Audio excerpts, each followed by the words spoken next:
تو اللہ نے جو رمضان المبارک کا موقع دیا ہے وہ لڑائی کے لیے دیا ہے، سمجھ رہے ہو؟ لڑائی. تیار ہو تو رمضان مناؤ، نہیں تیار ہو تو پھر جاؤ کچھ اور چکر کرو، کسی درخت میں چوٹی لٹکاؤ، کسی مندر میں جاؤ، کہیں پوجا پاٹ کرو. اس دھندے میں مت پڑو. رمضان تمہارا نہیں ہے.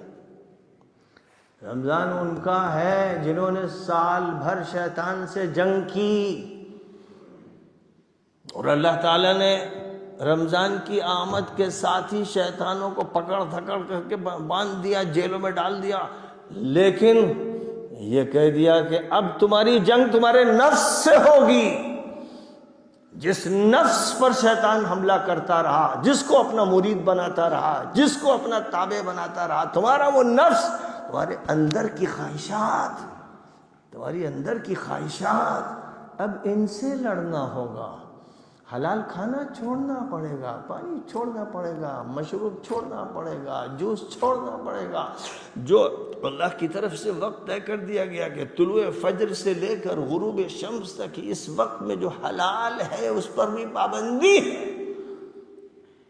تو اگر اللہ تعالیٰ سے یہ سوال ہو کہ اللہ میاں پابندی حرام پہ لگائیے، تو حرام پر پابندی تو 12 مہینے ہے، رات میں ہے، دن میں ہے، ہر لمحے ہے. حرام تو کسی وقت بھی حلال نہیں ہوتا، لیکن جو حلال ہے اس پر پابندی لگائی گئی ہے ٹریننگ کے لیے اور نفس سے لڑائی کے لیے. تو لڑائی تھی شیطان سے، اور نفس سے بھی ہوتی رہتی تھی. لیکن شیطانوں کو، یا کم از کم سرکش شیطانوں کو کہا گیا، حدیثوں میں فرمایا گیا کہ ان کو باندھ دیا گیا، جکڑ دیا گیا، ان پر پابندی لگا دی گئی. مطلب یہ ہے. تو اگر شیطانوں پر پابندی لگا دی گئی پھر برائی کیوں ہو رہی؟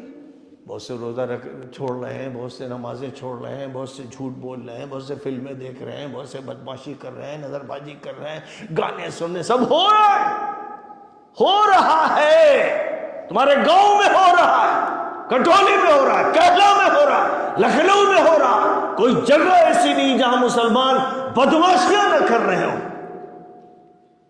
یہ کیسے ہو رہا ہے؟ جب شیطان بند کر دیا گیا تو یہ ہو کیسے رہا؟ اس لیے ہو رہا ہے کہ تم نے 11 مہینے شیطان کی اطاعت کی، تم اس کے مرید بنے، تم اس کے تابع فرمان بنے، تم نے دل اس کے حوالے کیا، ذہن اس کے حوالے کیا، تم نے شیطانی ادارے میں تعلیم حاصل کی، تم نے شیطانی کورس پڑھا، تم نے شیطانی کتابیں پڑھی، فلمیں دیکھی، گانے سنے. تمہارا دل زنگ آلود ہو چکا ہے، تمہارے دماغ کے سیل خراب ہو چکے ہیں. اب ان کے علاج کے لیے رمضان دیا گیا ہے. تو جو جنگ شیطان سے چلتی تھی اب وہ نفس سے ہوگی.